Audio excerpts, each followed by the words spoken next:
विवेक और धैर्य से काम लीजिए पांचाल नरेश। जिसकी पुत्री का मान और सम्मान दांव पर लगा हो, वो पिता धैर्य और विवेक से कैसे काम ले सकता है वसुदेव? आज आप बीच में नहीं आएंगे वसुदेव।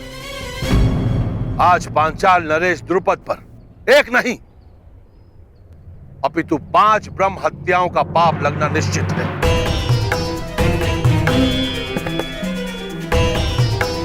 ब्रह्म हत्या का पाप तो आपके भाग्य में है ही नहीं पांचाल नरेश, क्योंकि आपके समक्ष कुरु वंश के क्षत्रिय महायोद्धा खड़े हैं। अर्थात ये पांचाल नरेश, ये और कोई नहीं परंतु कुंती पुत्र पांडव है।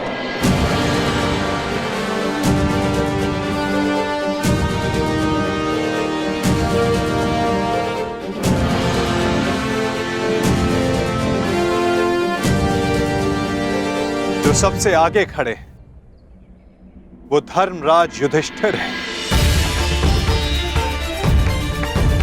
और जिसने खेल खेल में वृक्ष उठाकर स्वयंवर में विघ्न डालने वालों का संहार किया वो महाबली भीम है। और उनके 2 सहायक नकुल और सहदेव।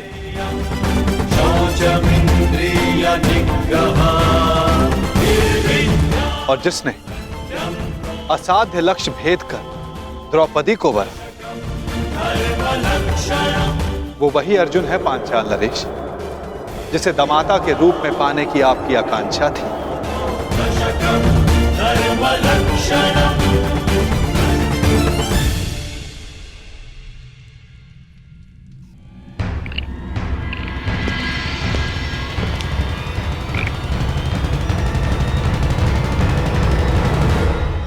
पधारिए अंगराज कर्ण।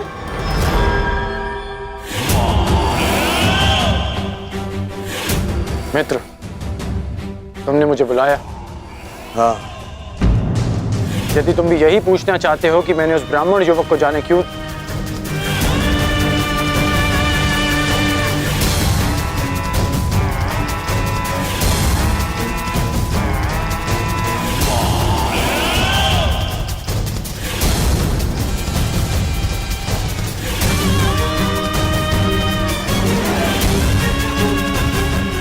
उस ब्राह्मण को छोड़ो मित्र, छोड़ो उस ब्राह्मण को। ऐसा शुभ होने वाला है कि पांचाली स्वयंवर की त्रासदी भूल ही गया हूं मैं आज बहुत प्रसन्न हूं मित्र।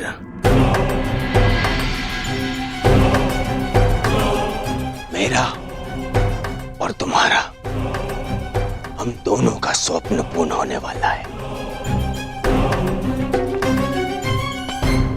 मामा श्री ने ऐसा मार्ग खोजा है जो मुझे, दुर्योधन को, तुरंत ही हस्तिनापुर का राजा बना देगा। मेरा राज अभिषेक होगा, राज अभिषेक। उसके पश्चात तुम्हारा परिवर्तन का स्वप्न भी पूर्ण हो जाएगा मित्र। हाँ मित्र।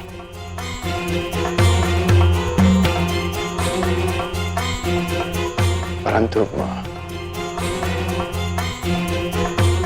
मैं तुम्हें कुछ बताना चाहता हूं कि मेरे होने वाले सम्राट, अपनी प्रसन्नता अपने मित्र के साथ बाद में बांटना है। पहले अपने पिताश्री से तो मिलकर आओ, वो तुम्हारी कब से प्रतीक्षा कर रहे हैं। मित्र, मैं अभी आता हूं।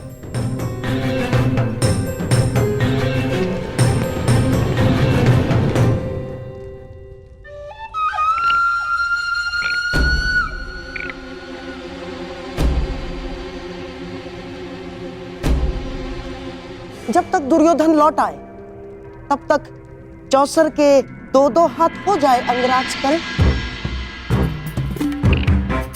आप सदा अकेले खेलते हैं गांधार राज। हाँ, अकेला ही खेलता हूं, क्योंकि जो स्वयं के साथ अकेला खेलता है वो दूसरों को अपने खेल का पासा बनाने में सक्षम होता है। कर्ण, मैं चौसर की नहीं, उस खेल की बात कर रहा हूं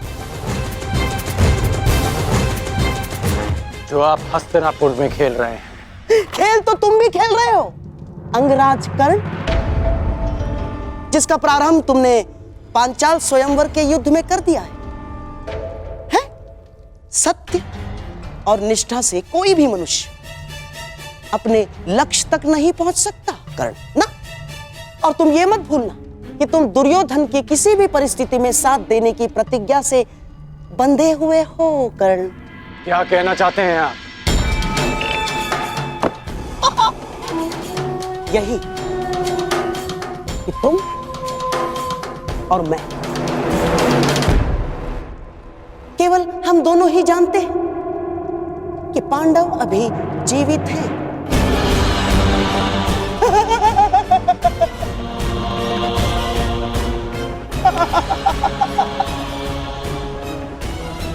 और यदि दुर्योधन को सम्राट बनते देखना चाहते तो यह सत्य किसी को ज्ञात नहीं होना चाहिए ना।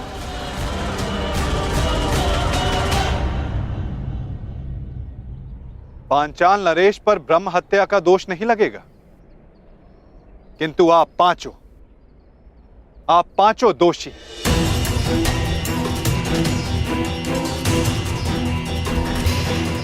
धर्मराज, पांचाल नरेश के क्रोध का कारण नीति संगत है और द्रौपदी की पीड़ा भी। यदि कुछ अनीति हुई है तो आप पांचों से।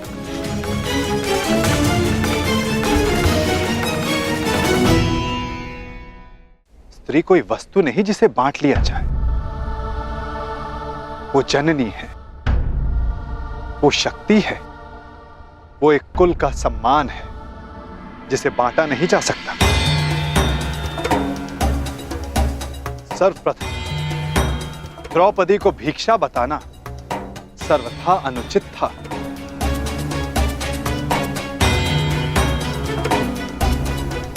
तुमने पांचाली का वरण किया है ना अर्जुन, वो कोई भिक्षा नहीं है।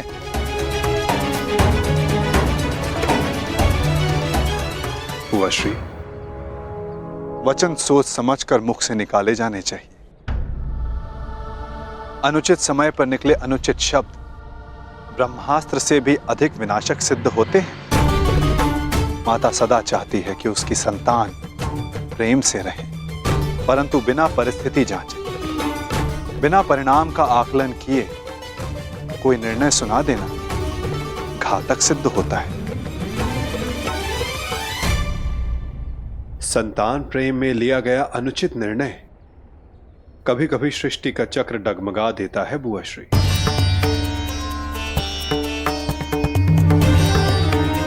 पांडवों से भूल हुई है माना, देवी कुंती से भूलवश वाकदान हुआ है यह भी माना, परंतु वसुदेव, इसमें मेरी पुत्री का क्या दोष? मेरी पुत्री के भविष्य का क्या होगा? यह निर्णय तो स्वयं पांचाली ही ले सकती है। पांचाल नरेश, चूंकि एक स्त्री से उसके भविष्य का, उसका दाम्पत्य चुनने का अधिकार उससे कोई नहीं ले सकता।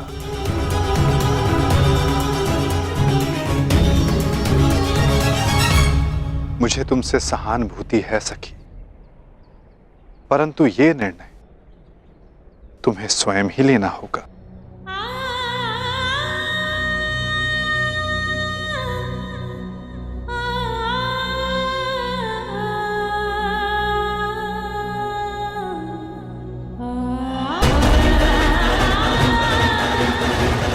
पांचाली,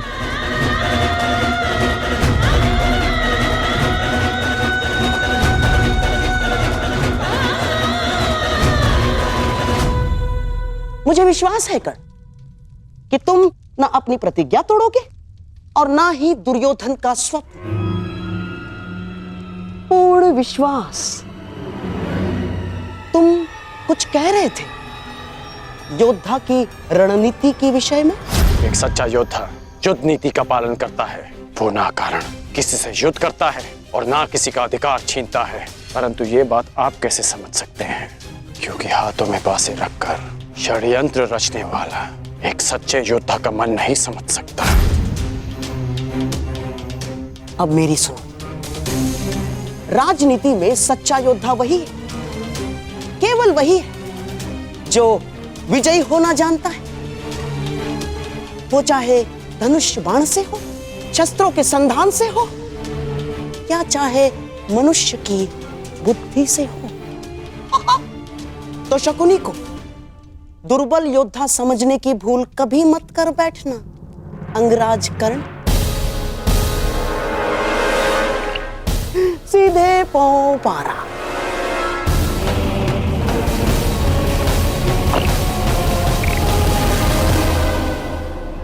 तुम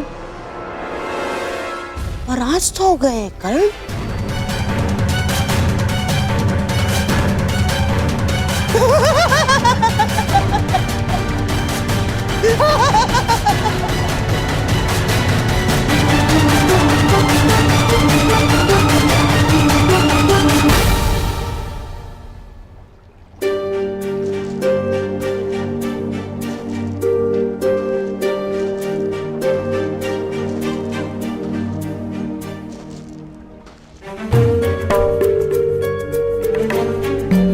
सखी,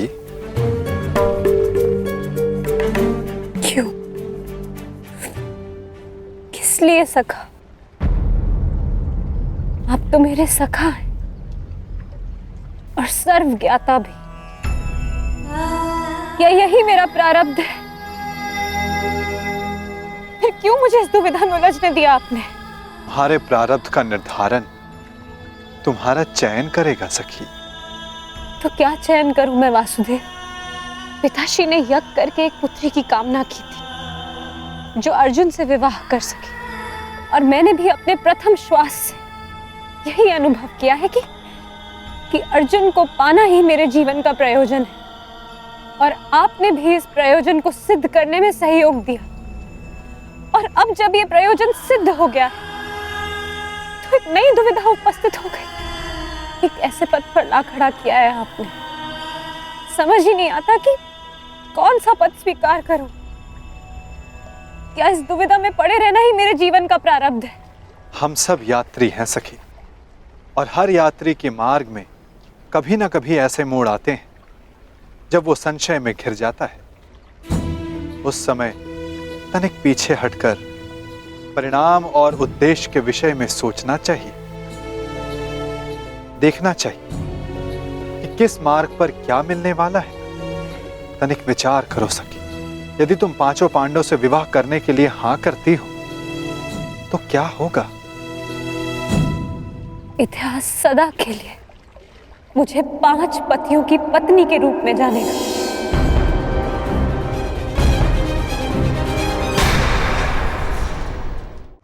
अपमान और उपहास का पर्याय बन जाएगा मेरा जीवन। और यदि तुमने केवल अर्जुन से विवाह किया तो शेष 4 संन्यास ले लेंगे और संसार कहेगा कि कुल वधू ने गृह में प्रवेश करते ही कुल को बांट दिया और ये विवाह ही अस्वीकार कर दिया। तो जीवन भर के लिए पिताश्री की दृष्टि झुक जाएगी, उनके मस्तक पर एक कलंक लग जाएगा। प्रत्येक स्थिति में द्रौपदी पर कलंक लगना निश्चित है। क्या करूं मैं? ये प्रश्न स्वयं से पूछो या किसी ने कि द्रौपदी का उद्गम क्या है, उसका उद्देश्य क्या है, उसकी यात्रा, उसका लक्ष्य क्या है। अपने आसपास देखो सखी, इस महासागर को देखो, इन मेघों को देखो, इन वृक्षों को देखो। उत्तर मिलेगा सखी।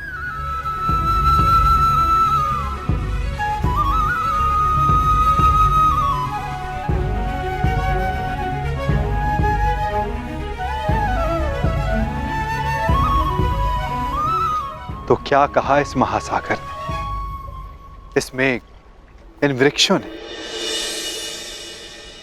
यही कि यदि उद्देश्य से हट जाए तो उद्गम भी लांछित होता है।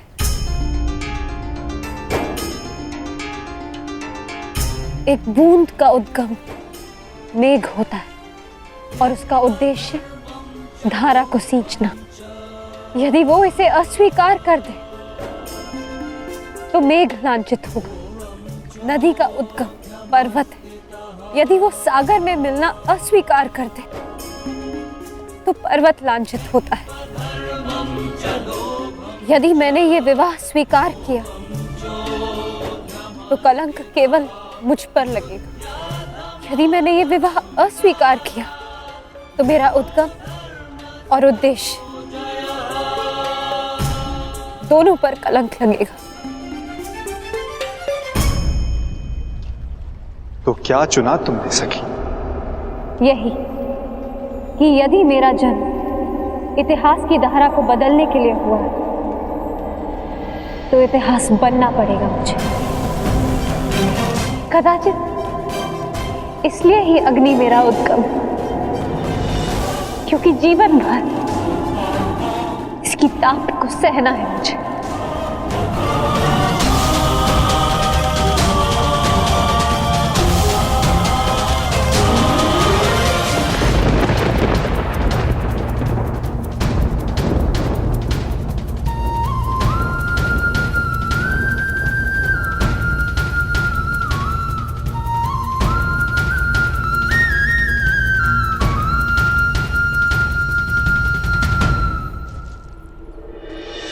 पांचाली,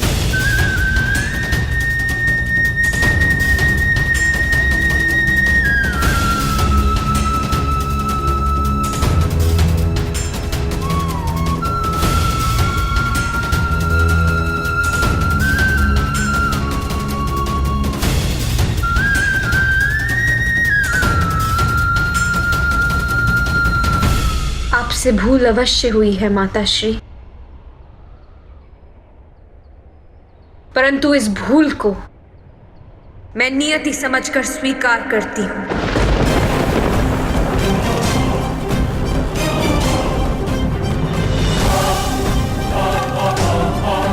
और साथ ही अपने जीवन के लक्ष्य और अपने प्रयोजन को पूर्ण करने के लिए प्रस्तुत हूं।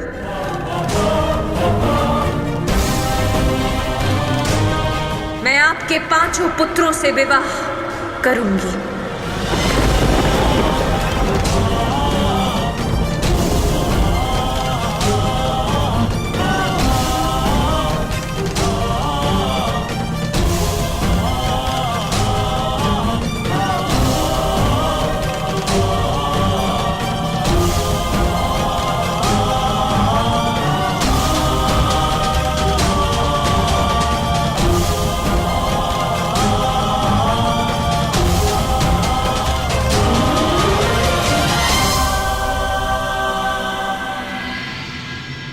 आज की यह सभा एक विशेष प्रयोजन से बुलाई गई है।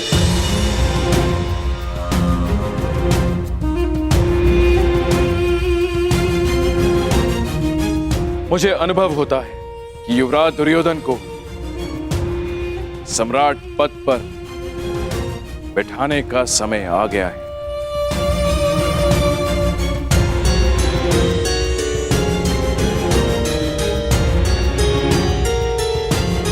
परंतु क्यों महाराज? ऐसी क्या आवश्यकता आ गई?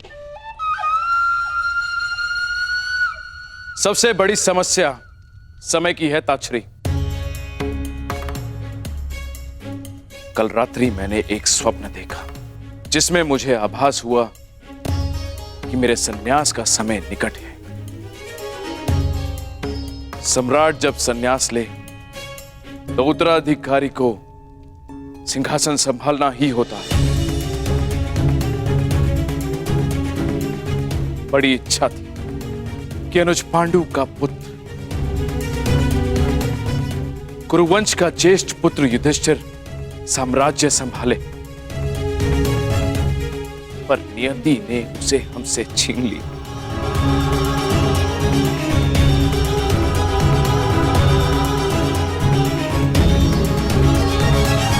युधिष्ठिर के पश्चात मेरा मन अब विरक्त होने लगा है ताचरी, और राजा जब विरक्त हो तो उसे सिंहासन त्याग देना ही उचित होता है। बताइए, क्या मेरा यह निर्णय अनुचित था? क्या युधिष्ठिर के काल कलवित हो जाने के पश्चात युवराज दुर्योधन को सम्राट पद दे देना अनुचित है?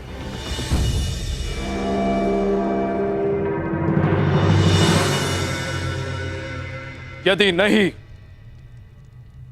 तो मैं दुर्योधन को सम्राट पद देता हूं।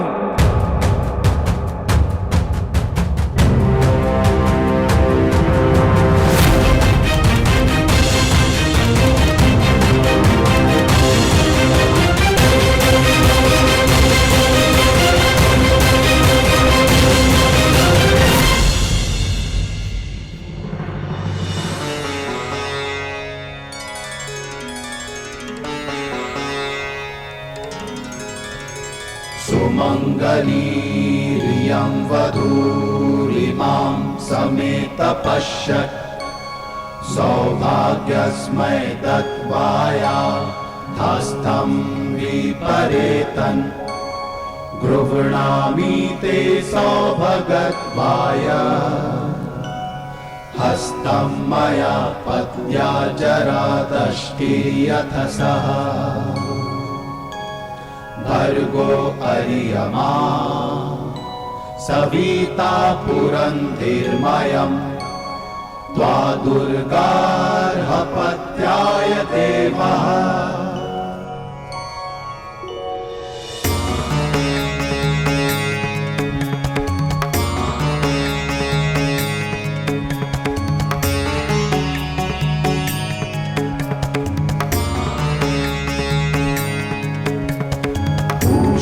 त्वतो नयतु हस्तगृहाश्विना प्रवहतां गतेन ग्रहाण गच्छ ग्रहपत्नी यथा सोपशिनी त्वं विदधमा वदासि इहा प्रियं प्रजायाते समृद्ध्यतामस्मिन् ग्रहे गहि पत्या दीर्घायु भव। पत्या तन्वं संसृजस्वाधा चित्री विदधमा सौभाग्यवती भव।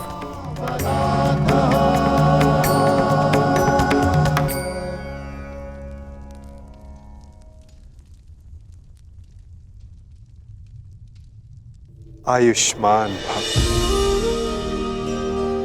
अपने जीवन का प्रयोजन सिद्ध करो। मैं आपसे पहली बार मिला हूं वासुदेव, परंतु न जाने क्यों ऐसा लगता है कि आपकी कृपा सदा रही है। हम अपने जीवन की यात्रा का प्रारंभ करने के लिए प्रस्तुत हैं वासुदेव। आशीर्वाद दीजिए और विदा भी। सहयात्री आशीष नहीं देता, साथ देता है पार। यात्रा तुम्हारी नहीं, हमारी प्रारंभ होने वाली है। मैं आपका तात्पर्य समझा नहीं वासुदेव। अग्नि वायु से विदा नहीं लेती, चूंकि दोनों का संगम ताप उत्पन्न करता है। जल धारा से विदा नहीं लेता, चूंकि उसे पुनः धारा से मिलना होता है। जिन्हें बार बार मिलना है वो विदा नहीं लेते। अर्थात मुझसे विदा ना लो पार, अगले मिलन की तैयारी करो।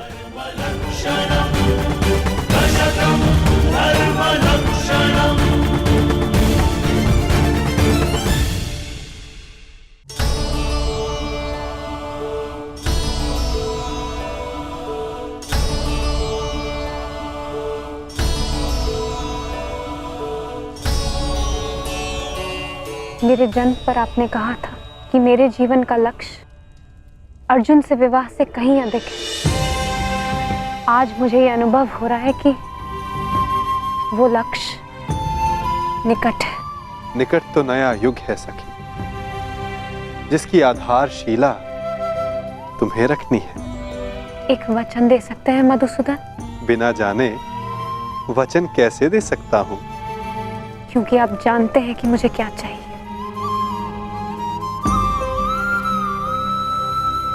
वचन देता हूं कि मैं तुम्हारे साथ रहूं ना रहूं, परंतु तुम्हारे साथ सदा रहूंगा।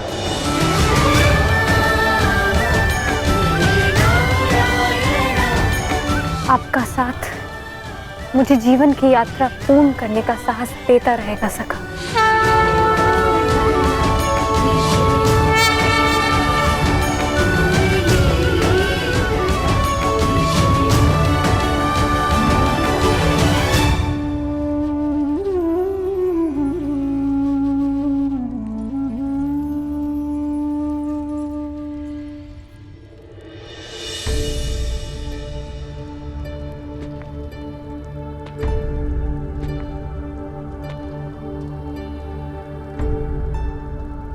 मुझे अपनी भूल का पश्चाताप हो रहा है। इसका क्या तारण है? धरा से उत्पन्न फल को अंततः धरा पर गिरना होता है बुआश्री। प्रत्येक शब्द और प्रत्येक कर्म अपने परिणाम साथ लाते हैं। समय लगे, परंतु वो परिणाम इसी धरा पर, इसी जन्म में भोगने होते हैं। आपने भी अज्ञातवास बहुत भोग लिया बुआश्री। अब समय आ गया है कि आपका और आपके पुत्रों का परिचय संसार के समक्ष ले आया जाए।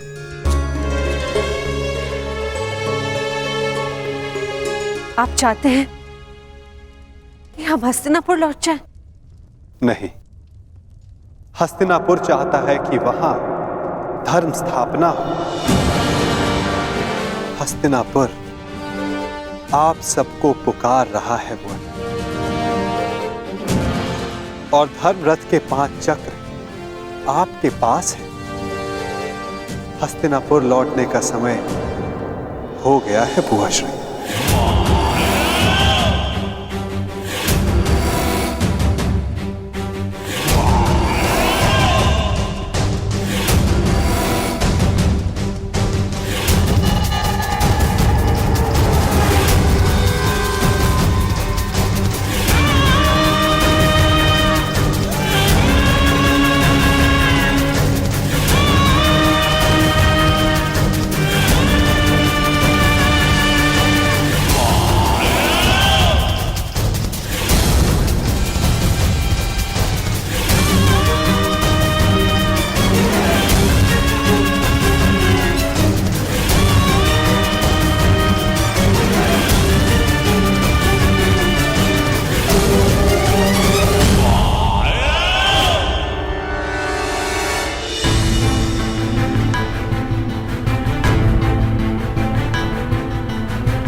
आओ पुत्र।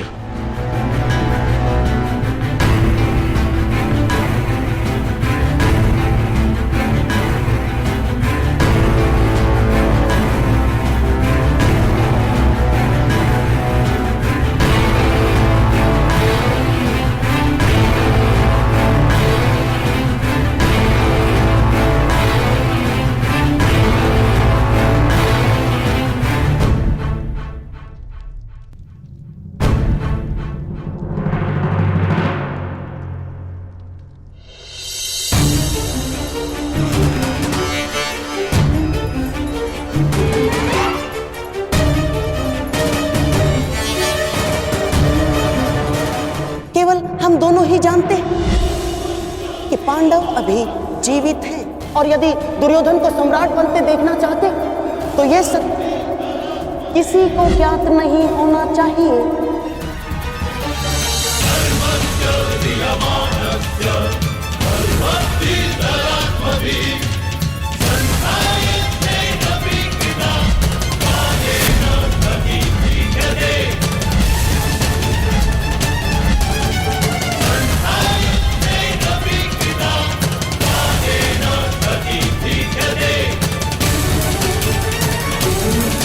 ठहरिए महाराज।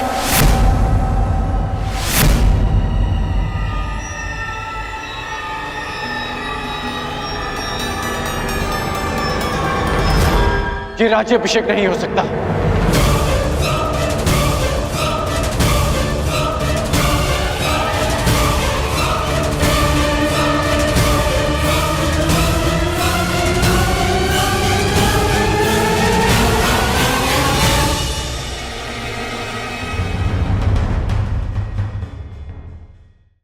ये राज्याभिषेक नहीं हो सकता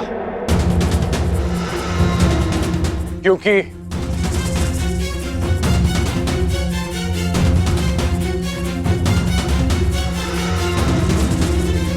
कुमार युधिष्ठिर अभी जीवित हैं।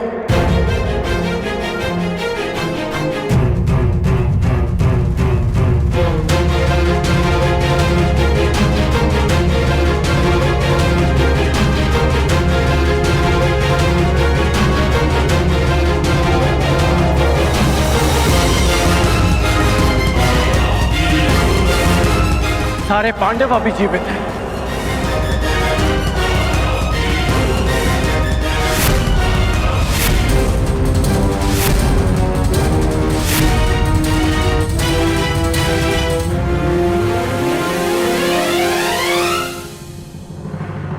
बासखान, ये क्या कह रहे हो तुम? हाँ मित्र, पांडव जीवित हैं। पांचाल स्वयंवर में जिस ब्राह्मण युवक ने लक्ष्य भेद किया और मुझसे युद्ध किया वो अर्जुन है।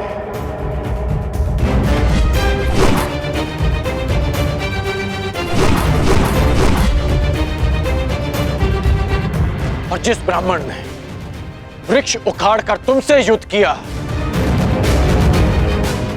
वो भीम।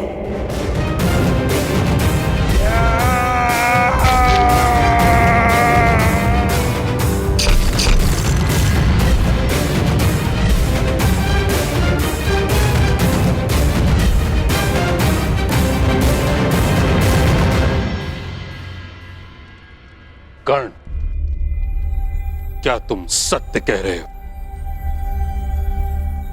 जी, मैं सत्य कह रहा हूं। यदि पांडव जीवित है तो दुर्योधन का राज्याभिषेक न्याय अनुचित है।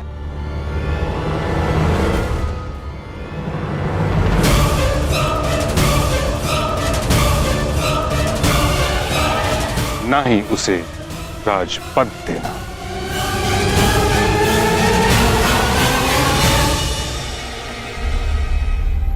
कैसी बातें कर रहे हैं महामहिम? पांडव जीवित हैं, ये केवल अंगराज का अनुमान है, अनुमान। कोई साक्ष्य नहीं है उनके पास। साक्ष्य कर्ण के शब्द हैं। कर्ण हठी हो सकता है परंतु असत्य भाषी नहीं। कब से? महामहिम, राजनीति में विश्वास से काम नहीं होता ना। राजनीति में केवल साक्ष्य से काम होता है। महाराज, यदि अंगराज के पास पांडव जीवित होने का कोई साक्ष्य नहीं तो युवराज दुर्योधन का सम्राट बनाने में भी कोई बाधा नहीं। महाराज, मेरा आपसे निवेदन है कि आप उन्हें मुकुट पहना दें। क्या तुम्हारे पास कोई साक्ष्य है अंगराज?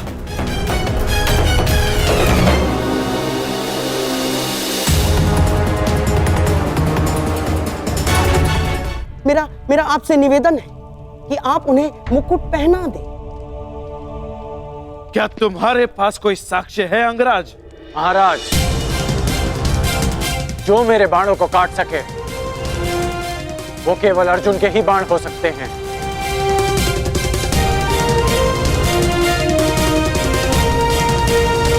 और जो मित्र दुर्योधन को ललकार सके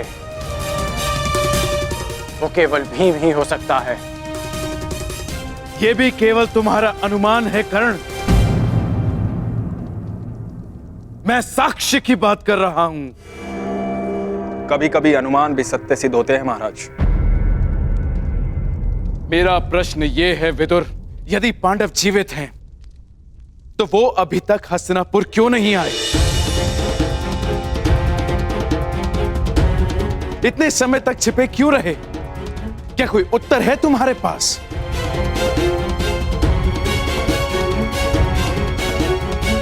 यदि किसी के पास इस बात का उत्तर नहीं तो मेरे सामने प्रश्न खड़ा करके समय व्यर्थ ना करें।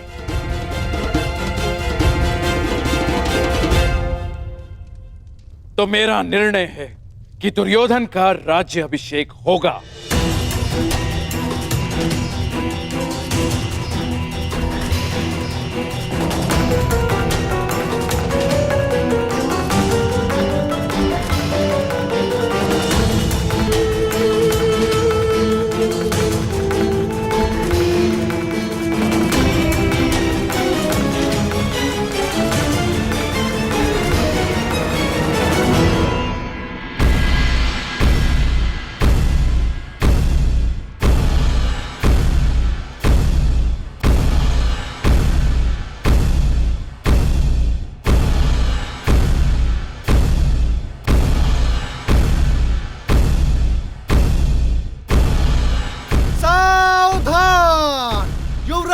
युधिष्ठिर पधार रहे हैं।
तुम्हें इस बात का अनुमान ही नहीं कि तुम्हें देखकर मेरे मन से कितना बड़ा भार उतर गया।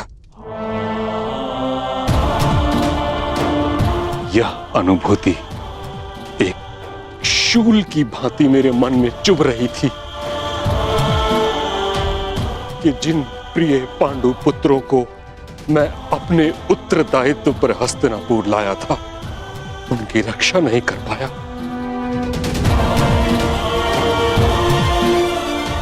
इस समय तुम सबको सकुशल देखकर तुम अनुमान नहीं लगा सकते कि मुझे कितनी प्रसन्नता हो रही है।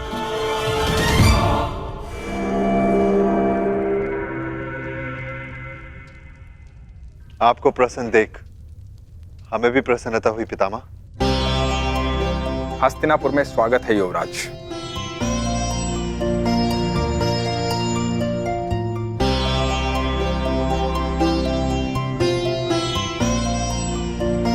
धन्यवाद विदुर काका श्री। आप हमारे साथ नहीं थे, परंतु आपकी मंगल कामना सदैव हमारे साथ थी।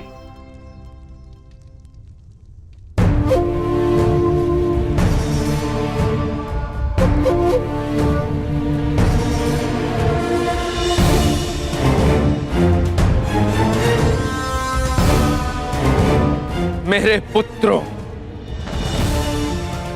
ईश्वर की महान कृपा है कि तुम सब सकुशल हो। अब मैं मृत्यु उपरांत अपने भ्राता पांडु को अपना मुख दिखा सकूंगा। पिताश्री को सदैव अपने ज्येष्ठ भ्राताश्री पर गर्व रहेगा महाराज। अर्नावत में आपके पुत्र दुर्योधन ने जो हमारे स्वागत के प्रबंध किए हैं, हम कभी नहीं भुला सकते।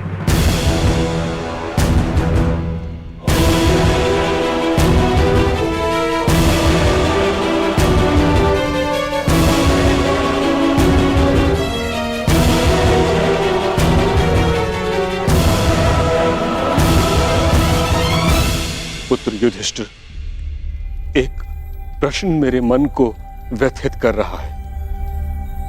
तुम सब जब वर्णावत की दुर्घटना में सुरक्षित थे तो हस्तिनापुर क्यों नहीं चले आए?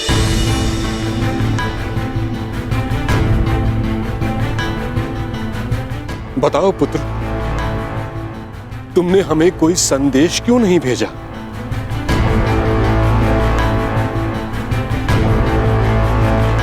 युधिष्ठिर, इतना मैं जानता हूं कि भयभीत तुम किसी से हो नहीं और असत्य तुम कहोगे नहीं।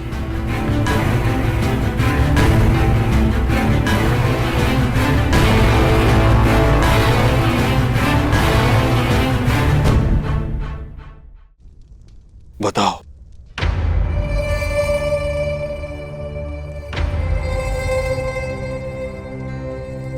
हम आपको कष्ट नहीं देना चाहते थे पितामह,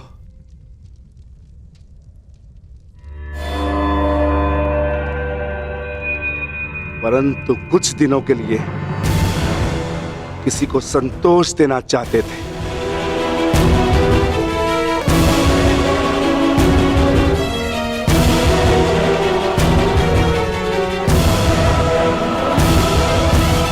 भीम का तात्पर्य यह है कि हम माता श्री को संतोष देना चाहते थे, क्योंकि माता श्री हस्तिनापुर में नहीं आना चाहती थी। परंतु क्यों? पुत्री कुंती के मन में यह विचार क्यों आया?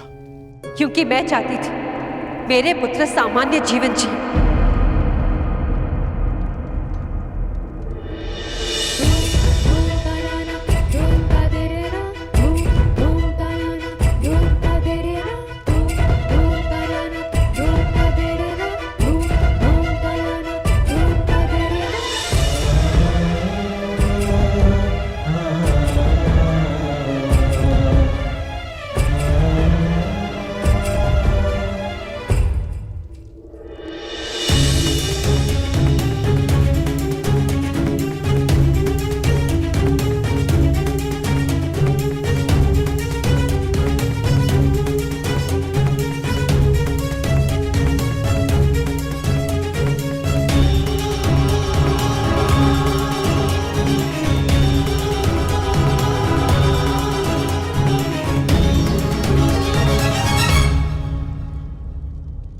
राजसी जीवन और राजनीति से मेरा मन विरक्त हो चुका है ताजश्री। तो लौटी क्यों? वन में भटकती रहती, मन विरक्त हो गया था। पुत्री कुंती, मैं इस बात से परिचित हूं कि पुत्र पांडु के स्वर्गवास के पश्चात तुम्हारा मन विरक्त हो गया है, परंतु इस कारण तुम अपने पुत्रों को उनके प्रारब्ध से वंचित तो नहीं कर सकती। हस्तिनापुर को उसके भविष्य से वंचित नहीं कर सकती।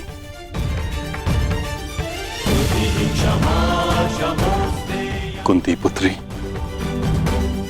सिंह बछड़े की भांति नहीं जी सकते। उन्हें वन का राजा बनना ही होता है।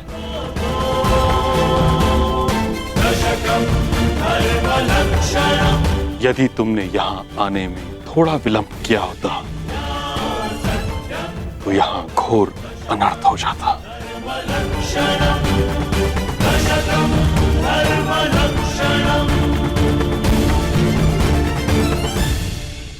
मैं अपने पुत्र को अनर्थ से दूर रखना चाहती थी, इसलिए हम नहीं लौटे ताजश्री। जब तक भीष्म जीवित है, मेरे पुत्रों का कोई अनर्थ नहीं हो सकता।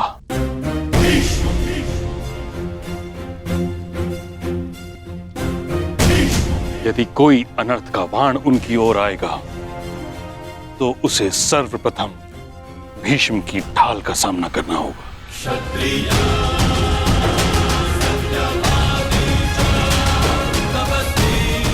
अंत भला तो सब भला।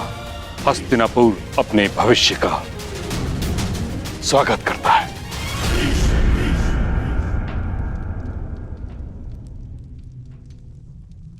किंतु ये तो बताओ पुत्रों, वारणाव्रत से जाने के पश्चात क्या हुआ?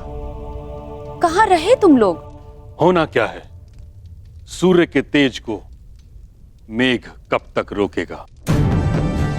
अंगराज ने अभी बताया किस प्रकार अर्जुन ने अपने पौरुष और कौशल का प्रदर्शन किया और स्वयंवर में पांचाली को जीत लिया।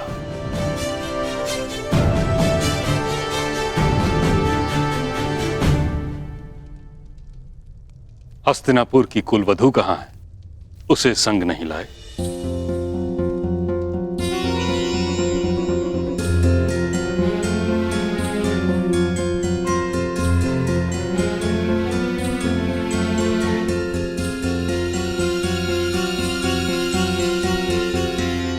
देवी पांचाली, पितामह तुमसे मिलना चाहते हैं।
पांचाली वेदी मध्यात् समुत्थिता सुभागा दर्शनीयांगी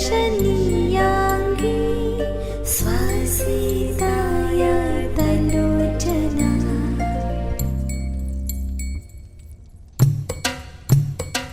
महान योद्धा गंगापुत्र परशुराम शिष्य और अपने श्वशुर पितामह को याज्ञसेनी द्रौपदी का प्रणाम स्वीकार।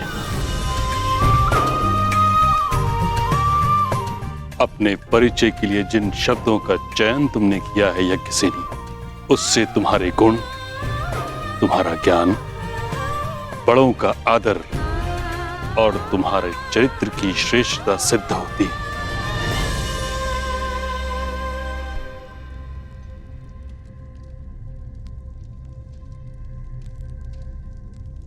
कदाचित इसलिए तुम्हारा वरण करके मेरा पौत्र ये भूल गया कि विवाह के पश्चात वर वधू को आशीर्वाद साथ लेना चाहिए।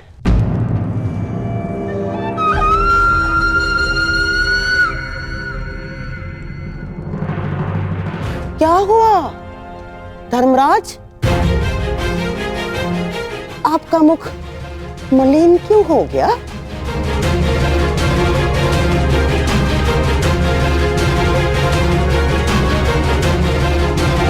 अर्थात कुछ कहना चाह रहे हो?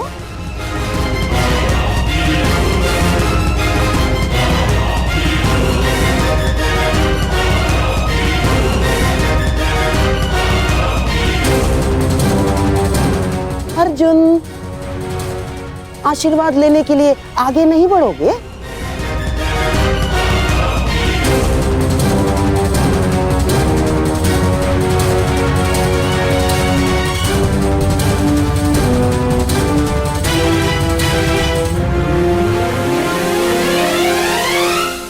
परंतु पितामह, पंचाली केवल अर्जुन की पत्नी नहीं है।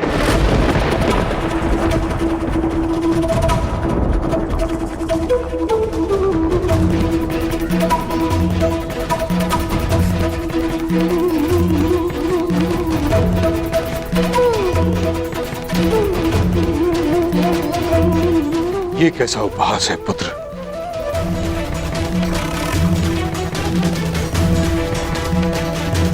अर्जुन ने पांचाली का स्वयंवर जीता है, उसका वरण किया है।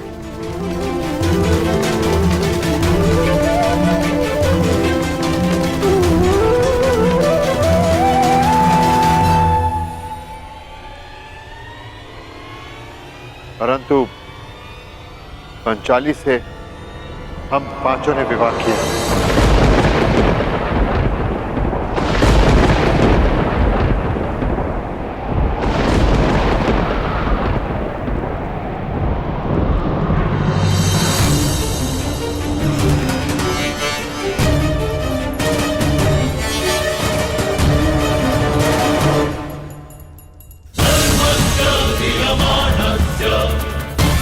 अब देखो कैसे इस युधिष्ठिर का मुकुट छीनता हूं मैं।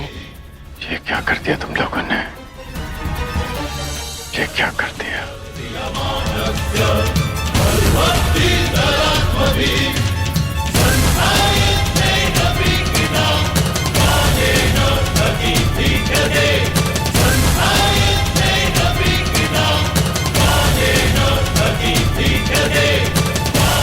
पंचाली से हम पांचों ने विवाह किया। ये क्या कर दिया तुम लोगों ने? ये क्या अनर्थ कर डाला युधिष्ठिर? यज्ञ सेनी को जब अर्जुन ने वरा तो तुम पांचों उससे विवाह किस प्रकार कर सकते हो? धन, धान्य, संपत्ति, राज्य, इन सब का बंटवारा हो सकता है, परंतु पत्नी उसका नहीं। माता की वाणी भी नहीं काटी जा सकती पितामह। स्वयंवर से जब हम पंचाली को लेकर घर पहुंचे, माता देखिए आज हमने भिक्षा में क्या प्राप्त किया है। जो भी लाए हो तुम पांचों भाई सदा की भांति उसे आपस में बांट लो। अब आप ही बताइए पितामह, क्या करते हैं? कुरुवंश की रीत ही है कि माता पिता के वचनों का पालन प्राण देकर किया जाए।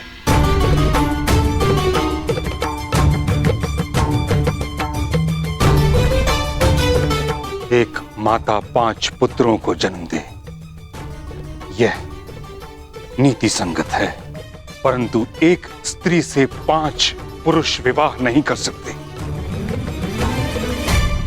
सोचा नहीं तुमने प्रजा को जब ज्ञात होगा तो क्या उदाहरण लेगी तुमसे? राजा और युवराज प्रजा के लिए प्रेरणा का स्रोत होते। तुम ये कैसे भूल गए कि तुम हस्तिनापुर के युवराज हो? युवराज महामहिम, कैसी बातें कर रहे हैं आप? युवराज वो नहीं होता जो मस्तक पर मुकुट धारण करता है। युवराज तो वो होता है जो प्रजा का उत्तरदायित्व धारण करता है, और प्रजा का उत्तरदायित्व भूलकर कितने समय तक अज्ञात रहने वाला कैसा युवराज?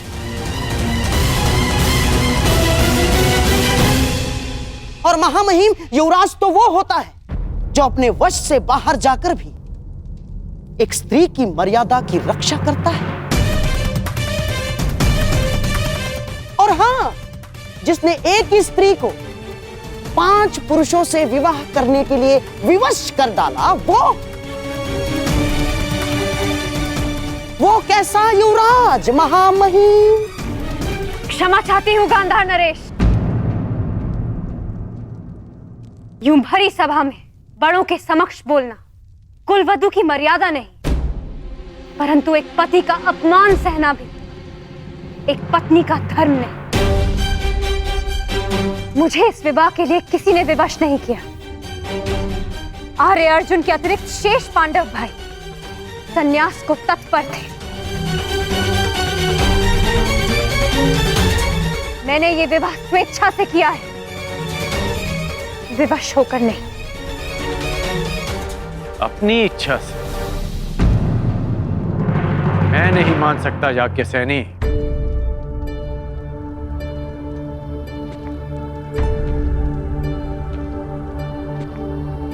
जिस पंचाली को रीति नीति पर इतना विश्वास था कि उसने एक सूत पुत्र का वरण करना अस्वीकार कर दिया, वो कैसे 5 पुरुषों से विवाह कर सकती है? मैं नहीं मान सकता। बताइए, क्या कारण है? स्त्री के लिए विवाह करने का एकमात्र कारण उसका चयन होता है, और ये चयन मेरा अधिकार था।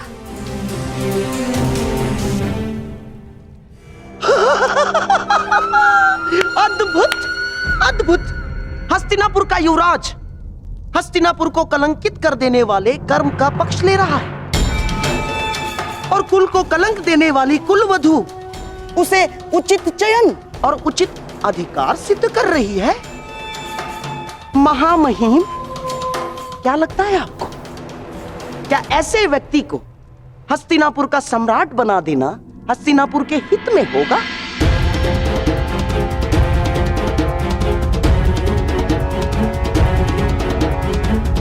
महाराज, ये कर्म हस्तिनापुर के इतिहास को सदैव सदैव लज्जित करेगा महाराज। और ऐसे व्यक्ति को युवराज पद से नहीं हटाया गया तो हस्तिनापुर ही क्या महाराज, सारे संसार में गरिमाहीन, पदभ्रष्ट और वर्ण संकारों का साम्राज्य होगा।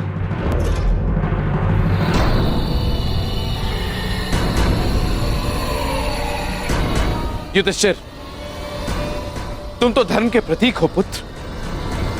मुझे तुमसे ऐसी आशा न थी। और जो युवराज अपने महाराज को निराश करे, उसे युवराज पद पर रहने का कोई अधिकार नहीं। ना।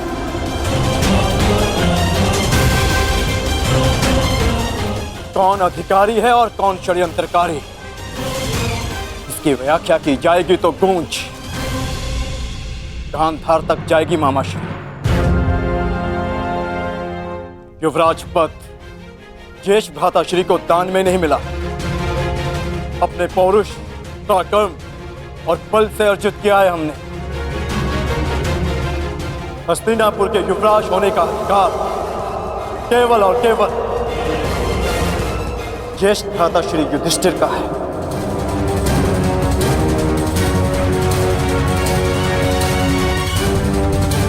और उस अधिकार की गणना गांधार नरेश नहीं कर सकते। तो ठीक है, इसकी व्याख्या हस्तिनापुर का वर्तमान युवराज करेगा।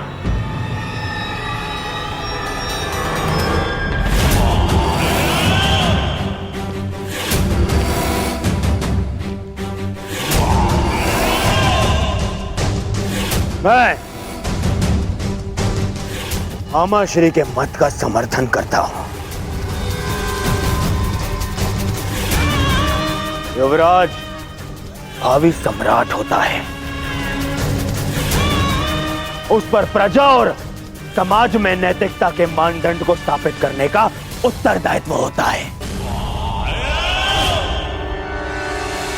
और 5 पतियों वाली स्त्री का पति इस पद के योग्य नहीं है। बस दुर्योधन बस, मैं तुम्हें सावधान करता हूं दुर्योधन। भ्राताश्री और पांचाली के विषय में एक भी अपशब्द कहा तो ये राज्यसभा यही युद्ध भूमि में परिवर्तित हो जाएगी।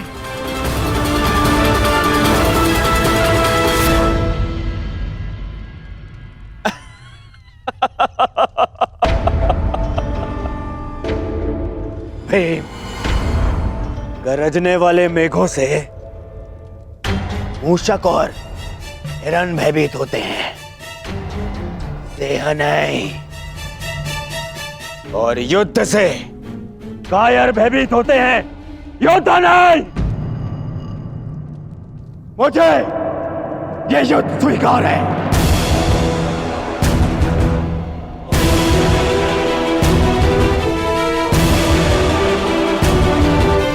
हस्तिनापुर का भविष्य कौन होगा, कदाचित उसका निर्णय युद्ध से ही होगा।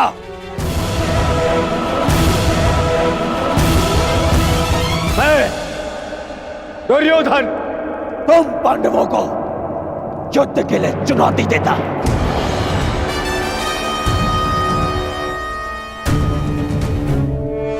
अब हस्तिनापुर का सम्राट वही होगा जो ये युद्ध जीतेगा।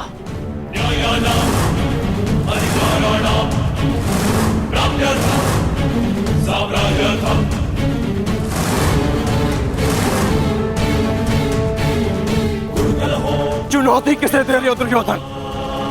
क्या रंगभूमि भूल गए या आचार्य द्रोण की गुरु दक्षिणा का प्रकरण स्मरण नहीं? पांचाल से लौटे हुए अभी तो कुछ ही दिवस हुए और आज ये भूल गए हो तो स्मरण दिलाने के लिए मैं भी तत्पर हूं।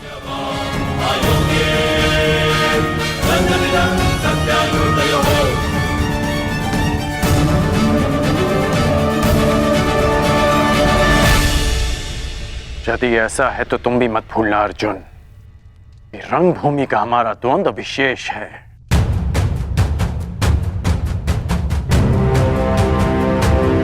स्मरण रखो कि आचार्य द्रोण की गुरु दक्षिणा चुकाते समय मुझे तुम्हारा स्मृति होने से रोक दिया गया था।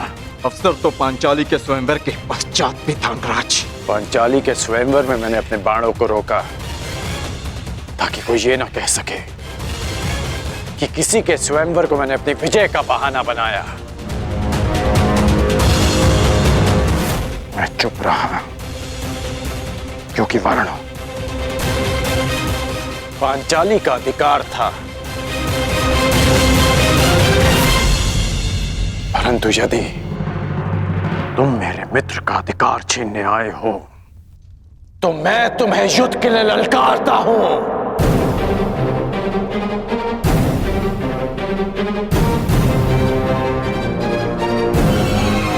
संसार भी तो देखे कि सबसे बड़ा धनुर्धारी कौन है।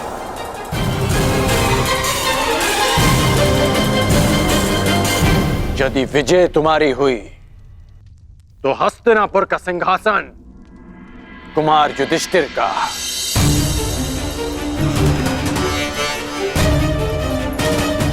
परंतु यदि तुम पराजित हुए तो तुम दोबारा हस्तिनापुर की ओर मुख नहीं करोगे।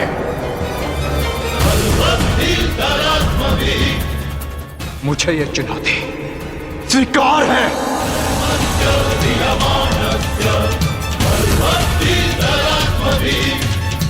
तो हम कहां पीछे हटने वाले हैं, युद्ध अभी हो।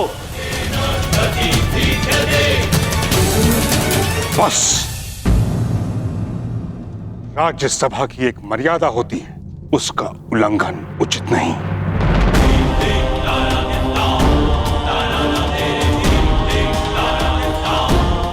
राज सिंहासन के साथ साथ मैंने राजसभा की मर्यादा की रक्षा करने का भी प्रण लिया है। कहीं ऐसा न हो कि विवश होकर भीष्म को शस्त्र उठाने की आवश्यकता पड़ जाए। और कर्ण, तुमने इस पराकरण के मध्य बोलने का साहस भी कैसे किया? परिवार में कोई मतभेद हो तो उसके वरिष्ठ सदस्य उचित निर्णय लेते हैं। तुम केवल हस्तिनापुर की राज्यसभा के सदस्य हो, कुरुवंश के नहीं। तुम्हें केवल अवसर चाहिए, तुरंत युद्ध को ललकार देते हो। तुम्हारा इस पराकरण के मध्य बोलना अनुचित है। गंगापुत्र,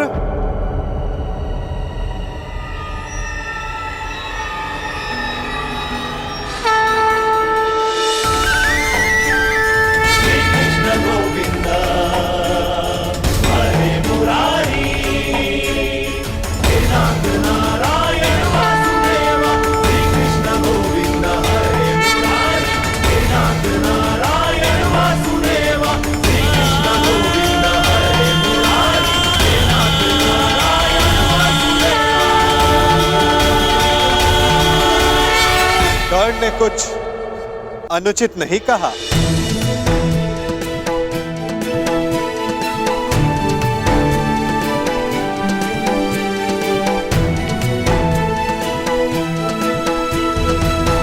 मुझे खेद है, मैं आपका स्वागत नहीं कर सका, क्योंकि आपका आगमन पारिवारिक कलह के मध्य हुआ है।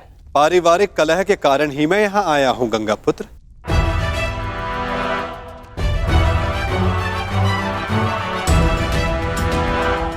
क्या मैं इसी परिवार का भाग नहीं? परंतु जो आपने कहा वह इस परिवार के हित में नहीं है। किसमें किसका हित है, किसका अहित, ये तो व्यक्तिगत चयन पर निर्भर करता है ना गंगापुत्र।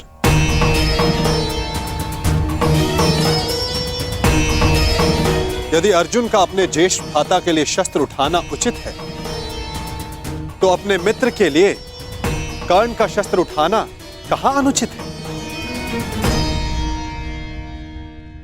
हम सब अपना चयन करते हैं गंगापुत्र, और उसके लिए उत्तरदायी भी स्वयं होते हैं। इस सभा में उपस्थित ऐसा कौन है जिसने अपना चयन ना किया हो? आपने एक प्रतिज्ञा का चयन किया। महारानी गांधारी ने सदैव अपने आंखों पर पट्टी बांधे रखने का चयन किया। गांधार नरेश शकुनी ने अपना राज्य छोड़कर हस्तिनापुर में रहने का चयन किया। महात्मा विदुर ने सत्ता और सिंहासन से दूर रहकर सिंहासन की सेवा करने का चयन किया। और महाराज धृतराष्ट्र ने अपने कर्तव्य के स्थान पर पुत्र प्रेम का चयन किया। यदि सबका चयन उचित है, तो कर्ण के अपने मित्र के समर्थन के चयन पर प्रश्न क्यों? पांडवों की अपनी माता का आज्ञा का पालन करने के चयन पर प्रश्न क्यों? द्रौपदी के 5 पांडवों को पति स्वीकारने के चयन पर प्रश्न क्यों? क्योंकि युधिष्ठिर ने जो किया वो होने वाले सम्राट को शोभा नहीं देता। और जहां तक मैं समझता हूं, श्रेष्ठ सम्राट होने के लिए हृदय की पवित्रता आवश्यक है। यदि युधिष्ठिर का हृदय पवित्र ना होता, तो वो अपनी माता के वचन को एक उपहास समझकर टाल देते। परंतु उन्होंने ऐसा नहीं किया। आपके समक्ष इस भरी सभा में ऐसा सत्य ना बोलते कि उन पर अनारगल प्रश्न खड़े हो सके।